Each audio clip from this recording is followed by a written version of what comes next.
Hello again and welcome back to English Today. This is DVD 17 and the fifth DVD of your upper intermediate level. And in this DVD, we'll begin with another 2 episodes of our story, That's Life, followed by our special TV programs, where our culinary experts will be talking about how to set the table. This will be followed by a discussion about e-commerce and about doing business on the internet. Then, in the grammar section, we'll study how to position adjectives in the English sentence and also look at some of the main differences between American and British English, all right? So, enjoy yourselves and enjoy your viewing.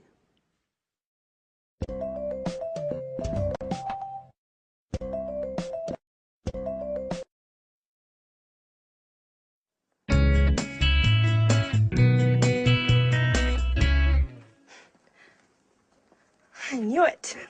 It couldn't have been different. But watch out! Oh, God. Did you hurt yourself? Oh, no. You should watch where you're going. Oh, no. Oh, no. I'm just walking into things. You know, I'm a bit absent-minded. When I was a kid, I was always falling over. I was always covered in bruises. But, oh, excuse me now. The first full moon of the summer. Just wonderful. Hey, what's the full moon got to do with anything? No, nothing. Come on, please. Tell me what you're reading. It's just a beautiful love story full of passion. It's a love story between a young lady of the nobility and a farmer. The girl's father wants her to marry a lord and is against the relationship. So he arranges to have the young farmer kidnapped and locked away in a secret room to die of hunger and thirst. What a sad story. Isn't it rather depressing? Well, oh, wait a minute. I haven't finished. The kidnapping happened on the first full moon of the summer. Just a moment before, the 2 lovers had arranged to meet. Legend says that every year on that night, the young girls return to look for her lover. Do you see? What should I see? It's a legend. Don't tell me I should believe in such a stupid thing. Well, on the contrary, I think you should. This is the interesting part. This love story took place here, in this house. And tonight, there's the first full moon of the summer. Oh, this is so exciting. I know this holiday would bring some pleasant surprises. You must be mad. And by the way, where on earth did you find this book? Well, up in the Arctic. It must have been written by one of Paolo's ancestors. If I'd known that room contained some treasures like this book, I'd lock myself in there for the whole holiday. You shouldn't go nosing around everywhere, Michelle. Well, then you should leave me alone then. I'm going to get the others together now, and we'll devise a plan for tonight so we can look for the young girl's ghost.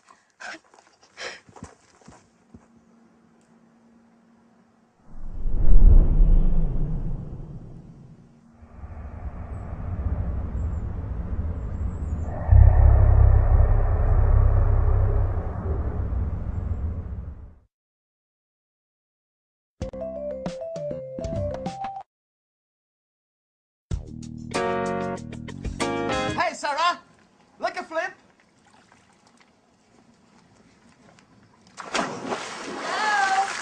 Hello. I'm glad you're here. We've been here since noon. You've made an incredible discovery. What's this about? Well, according to Michelle, this house is home to the spirit of a young girl. And this young girl is going to appear to us tonight as a ghost. Don't make fun, okay? It's true. I read it in a book I found at home. And I can feel it, too. There's a strange atmosphere, almost surreal. I think the only strange thing here is you. That's exactly what I said. Okay, enough of that. Listen to me. This is the plan for tonight. When the moon's high in the sky, we'll get some candles and go and look for the ghost. Paolo, didn't you know anything about the story? Well, my grandfather did tell me something about it. When I was a boy, I used to go looking for spirits with my cousins. And didn't you feel frightened? I know. It was a great fun.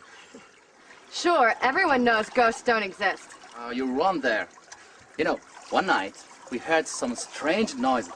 Someone was shouting. Oh, we were so scared. And we ran up to our rooms and my youngest cousin cried for 2 days. He was so terrified. What rubbish. I think you just invented the whole story. Okay, stop arguing. Paolo and I are going to look for the ghost tonight. Sandra, you coming with us? Well, I don't really believe in these things, but if you're both going, well, why not? It'll be a bit of change from the other evenings. And, by the way, I'm quite curious to find out whether this ghost really exists or not. Sarah, are you coming with us? Oh no, I don't believe in spirits, and I don't do such stupid things. I'll just stay in my room and read. Oh, come on, Sarah. Don't be the usual spoil sport. Come with us. You'll see it'll be fun. Don't insist. I said no. That damn pub. She wouldn't be like this if it hadn't burned down. I know, you're right.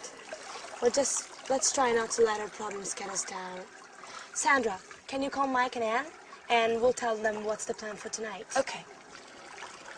Ghost hunting under a full moon, yeah.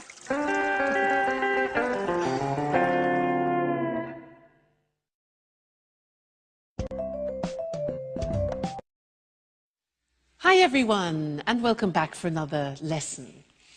Now, as you've been watching our story, That's Life, you've probably noticed that there are different Englishes, different accents, like British English, American English, Australian English. Yeah, now you can often notice that from the accent. But we don't only notice the difference from the accent. There are also differences in vocabulary. And this is something that I want to look at with you now, especially between British English and American English. So we'll look at the screen and you can see the words written. Because British English and American English, when I meet, for example, an American person, I usually don't have any problems understanding. But occasionally, let me tell you this story. An American said to me once, he said, hey, do you have a moose? And I didn't know what to answer. He said, do you have a moose? Now, in the English language, a moose is either the dessert that you eat at the end of a meal, like chocolate mousse, or it's the animal with antlers that you see in Canada. So none of those things were appropriate for the situation that we were in. So I had to say, sorry, what do you mean by moose? And for him, the moose was a mattress. You know, part of the bed that you sleep on, a moose was a mattress. So I was just flabbergasted. I could never have guessed that a moose was a mattress.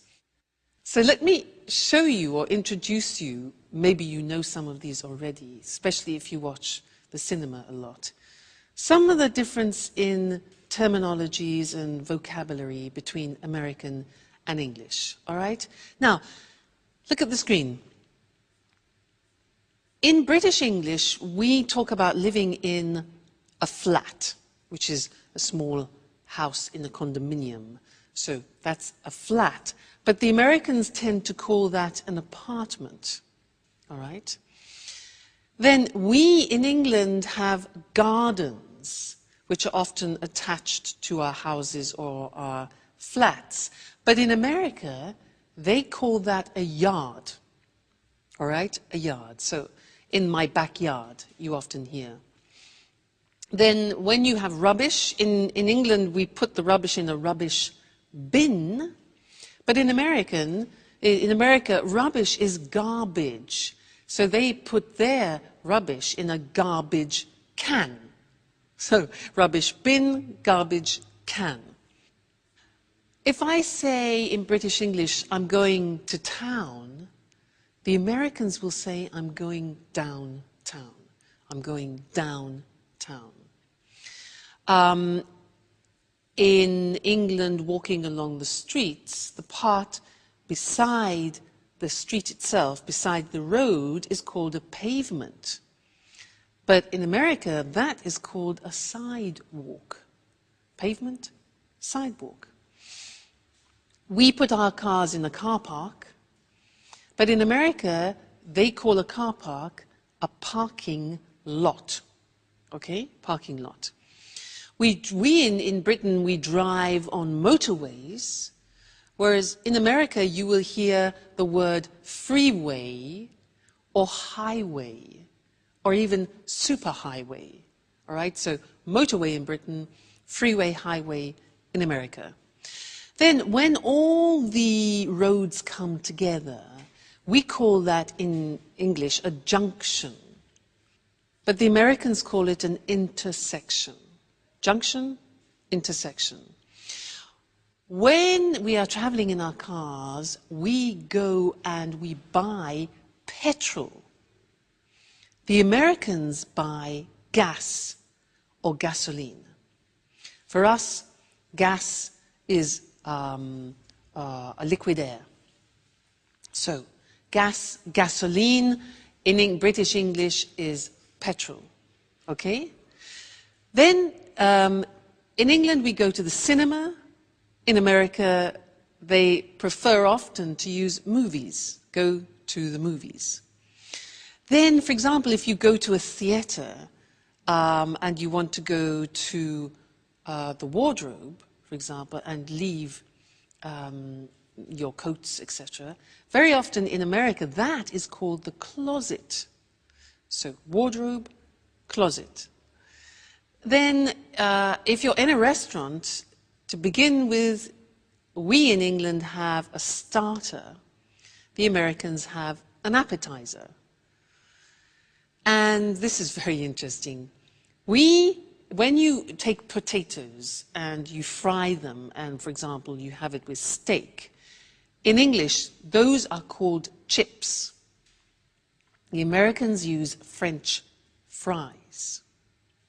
Now, in English, when you have a bag, for example, at a party, if you're having an aperitif, we often have nuts and what we call crisps. Now, crisps are very thin pieces of potato, chopped up very finely, and then cooked, usually in hot oil, and put in plastic bags. Now, we call those crisps, but the Americans call them potato chips. So it's very confusing. For us, chips is what you have with steak, and the crisps are the things that you have in the bag, all right? And one more thing, in Britain we talk about summer, winter, spring and autumn, but often in American English, you will hear autumn referred to as fall. So those are just a few examples of the difference between British English and American English. But keep noticing the differences especially when you're watching films, because it really is very interesting, and it will help you in preparation for when you go to both countries. All right, so good to see you again, and I look forward to seeing you again in the next lesson. Bye.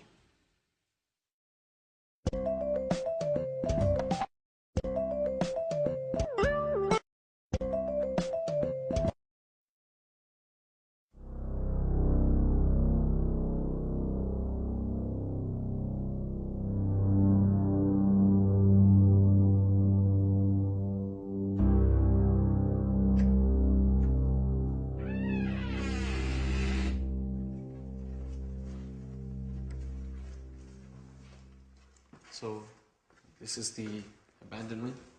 Yeah? Oh, I should never have got involved in this charade. I still can't believe you persuaded me to come along. Oh, come on, Anne. You'll have fun. You won't regret.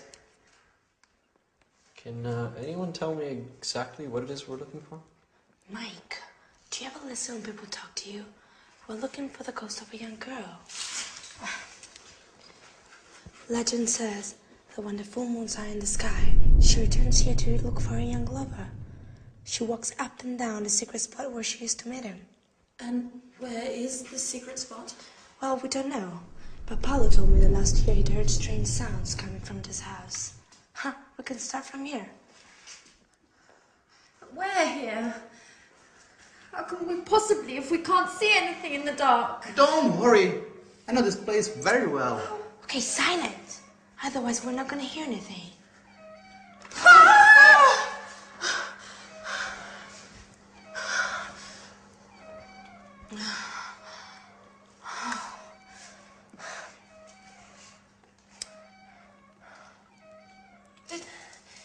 Did anyone ask Sarah if she wanted to come along with us? Of course we did. She isn't interested. She doesn't believe in ghosts! Well, you know, you still should have insisted. It's not nice to leave her all by herself at night. Okay, can we please start searching again?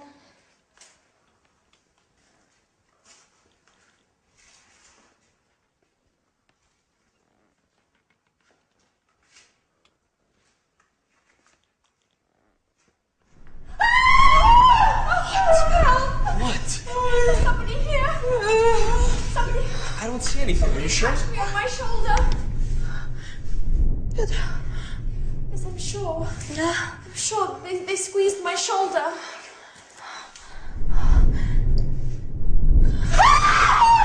It's me! What an idiot, Paolo! Oh. Okay. Now that we've solved that mystery, silence everyone, and let's continue. Well, to be honest, this place is kinda Creepy? creepy, yeah?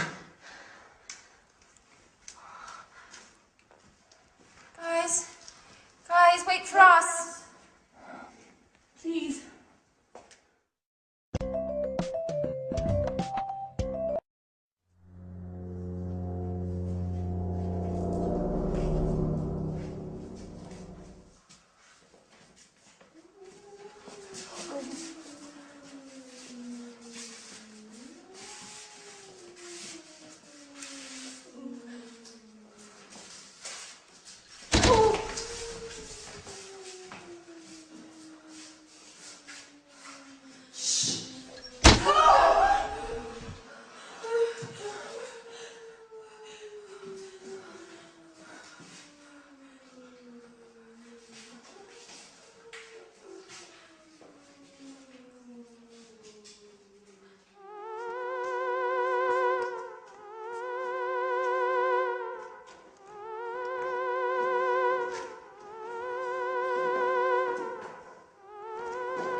Who's come to disturb my eternal sleep? Crikey, I'm not feeling very well. I think I'm going to faint. Shut up! Well, no, we read about you and we want to get to know you. I don't like intruders. Do you know what happens to the people who cross my path? What happens? A horrible death. You must choose between being burnt alive or being eaten by wolves. Oh my God. Oh, listen, Miss Lady Ghost. I think there must be some misunderstanding here. We're all going to leave now and let you look for your lover in peace and quiet. Right, everyone? Don't move an inch. It's too late. Your fate has been decided. Oh, I beg you, please don't kill us. I didn't even want to come. They forced me to come with them. Really. Be quiet! Now, all of you, close your eyes and put your hands up in the air. And now...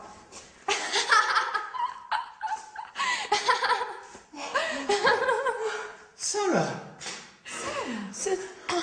So you were the ghost? Yes, I was in my room reading when I thought of dressing up and scaring all of you. And I must admit, it was worth it. You don't know how funny you all looked. Your faces white with fear and your voices pleading for mercy. I've never had so much fun. Yes, but you gave us all a big shock. Yeah. Yes. But if it made the old Sarah come back, then long live ghosts!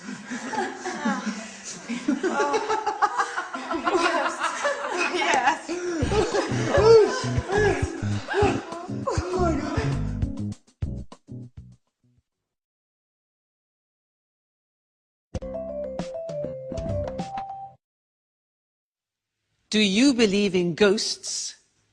I do. You know, once when I was teaching in England, I was in a mansion, a beautiful old house in the country. And they told me that every day in one of the rooms in the mansion, there was a breeze which passed through the room every afternoon at 4 o'clock. And they said it was a friendly ghost, a woman, who haunted the house every day she passed through the room at 4 o'clock on the dot. I believe in ghosts. They're all in Scotland and Britain, I think, in general. Now, I want to do something with you in this lesson related to English adjectives. If you look at this bag, if you want to describe this bag, you could say it's big, you could say it's brown, it's useful, it's casual.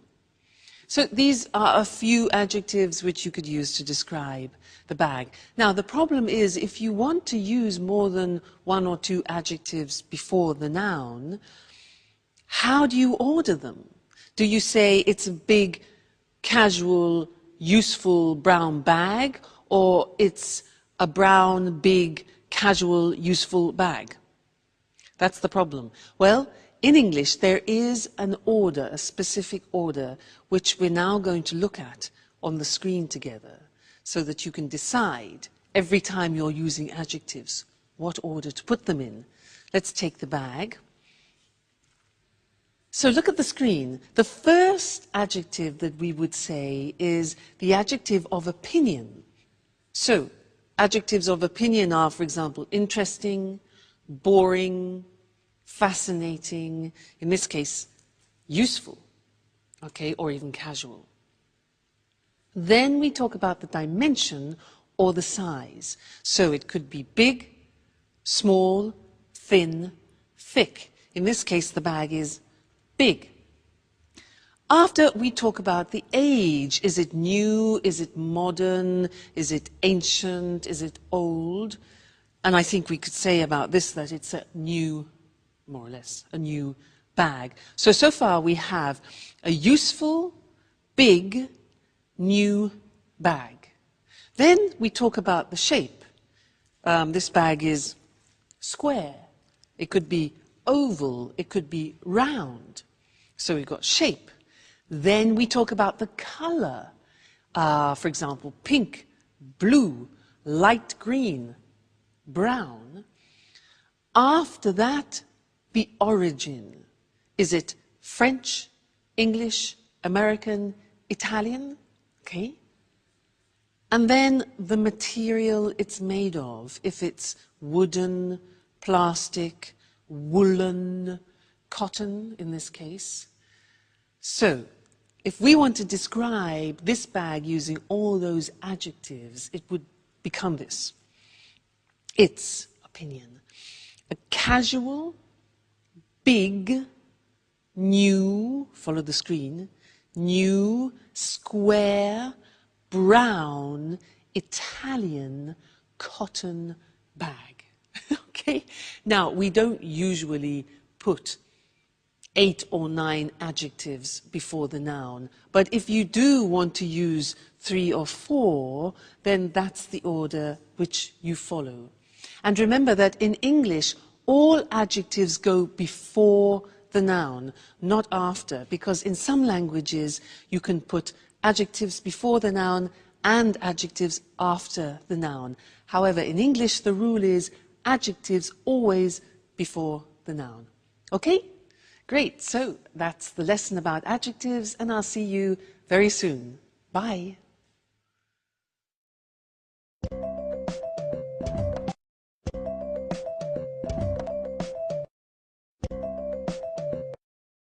Welcome to Cooking Today. Hi, Lisa. Good to see you. Good to see you again, Nancy. Lisa, tell us what you're going to talk about this time. I've chosen a letter in particular. I've received so many. Here we are. It comes from Lynn. Dear Lisa, you're the person I most admire in my life. Please help me. My husband has decided to invite his boss and wife for dinner. And I've no idea how to arrange a formal table setting. Husbands can be so insensitive. Well, dear Lynn, you don't need bone china, silverware or crystal to set an attractive table. Where does one begin? I'd start with the table covering. The ideal tablecloth for a formal dinner is a damask one, or a cloth with delicate embroidery. Can it be placed over a bare table? You'd better place a protective padded cloth underneath. What do you think about placemats? They're acceptable for every occasion except formal dinners. And table runners, aren't they pretty? They are, and very trendy nowadays since they come in a wide range of colours. Now, tell us about napkins. They're usually sold as a coordinated set with tablecloths. She's not supposed to use paper napkins, I suppose. Oh, it's considered a bit crass. You can use paper napkins for picnics. Is a napkin ring necessary? Why not? In the past, each family member would have one, either of wood or engraved silver. Today, they're available in many materials and styles. Now, what about dinnerware? I think that a set of one-colour dishes would be very smart. Round plain plates, a side plate, and serving dishes are perfect. What about glassware? The best for formal dinners is a long-stemmed goblet of medium height. Lynn will need a wine glass, a water glass, and a flute for champagne. And cutlery. How do you arrange forks and knives? Forks are placed to the left of the plate. Spoons and knives to the right, with the blade facing the plate. At the top of the plate, you place dessert forks and spoons. Of course, carving forks and knives are necessary when serving roasts. I see. How do you feel about centerpieces? Well, a basket filled with fresh flowers would smarten the plainest of tables. You can also use candles. It's a real work of art. Yes, and a pretty setting makes food taste better. Thank you, Lisa, for this informative chat. It was a pleasure.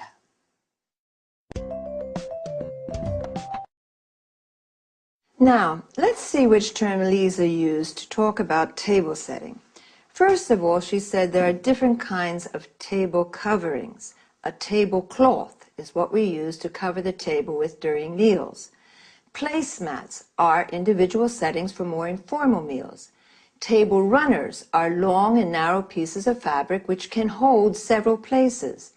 A centerpiece can be placed in the middle of the table, usually with fresh flowers as decoration. If you want to protect your table from stains or heat, you better place a protective padded cloth under the tablecloth. A napkin is what we use to wipe our mouths with while eating. Today, paper napkins are rather convenient, but don't use them when Lisa is invited. A napkin ring is a ring of different materials, fabric, wood, silver, which allows people to identify their personal napkin during family meals. Now, let's go to dinnerware or dinner service, also called crockery, or plates, side plates, or serving dishes used for meals. Glassware refers to glasses that can be wine glasses, water glasses, or flutes, used to drink champagne. A stemmed goblet is a tall glass with a stem used in formal dinners. Cutlery, commonly referred to as silverware, refers to forks and spoons and knives. Serving forks and spoons are used to serve food from the serving dish. That's all for this time. See you again next week.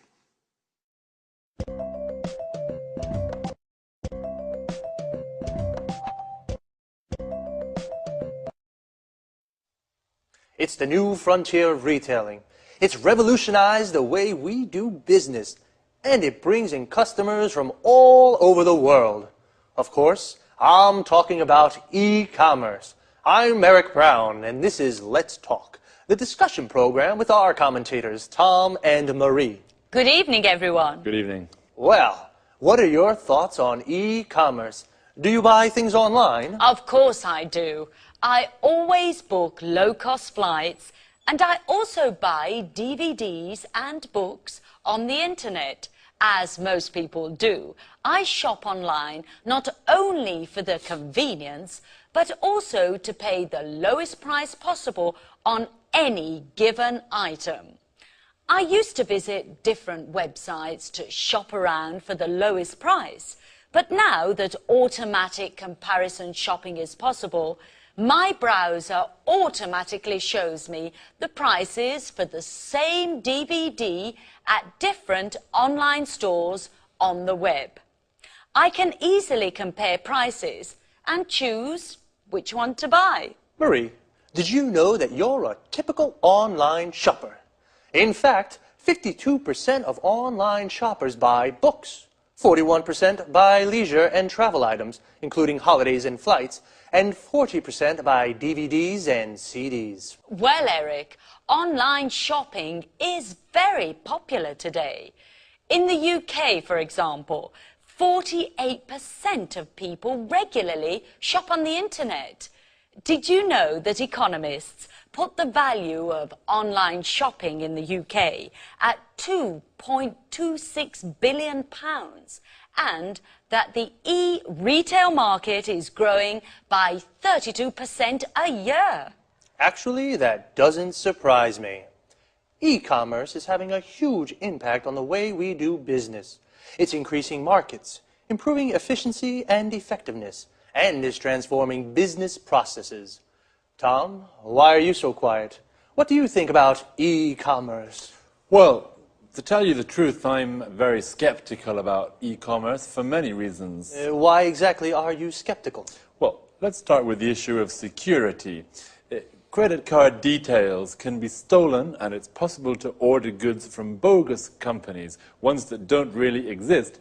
There are also lots of scams to trick people into handing over their login details for online banking, and then their accounts are emptied. So, according to you, buying things online is risky. Yes. Also, you can't be sure you'll get the goods you ordered, and if there's something wrong with them, who pays for the goods to be returned?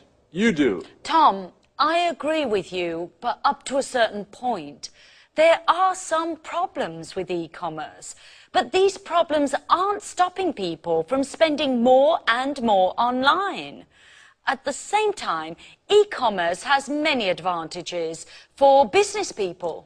Could you explain some of these advantages, Marie? Well, it's cheaper for a retailer to set up a website than it is to rent a shop, fit it out, and pay someone to work there.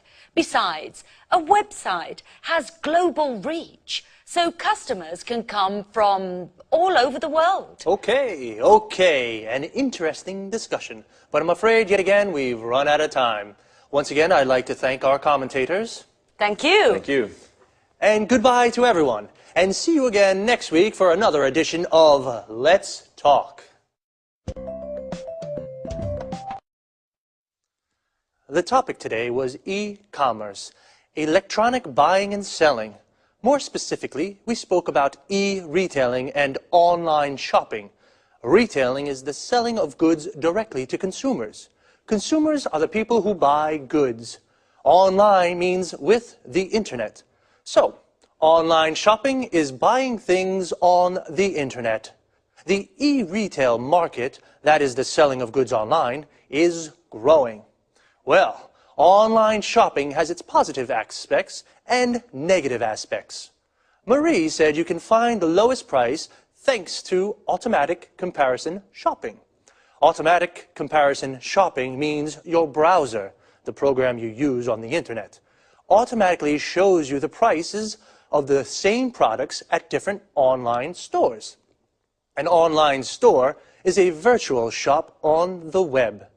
The web is another word for the internet. With this kind of shopping, you don't have to shop around. To shop around means visit different shops to look for the lowest price.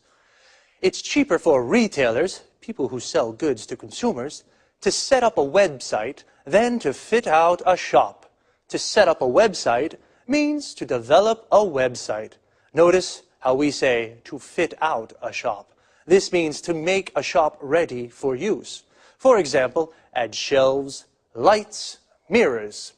Tom, on the other hand, is skeptical about e-commerce. This means he has doubts. He says online shopping is a risk. There are lots of bogus companies. These are companies that don't really exist. And lots of scams. A scam is a trick to steal money from people.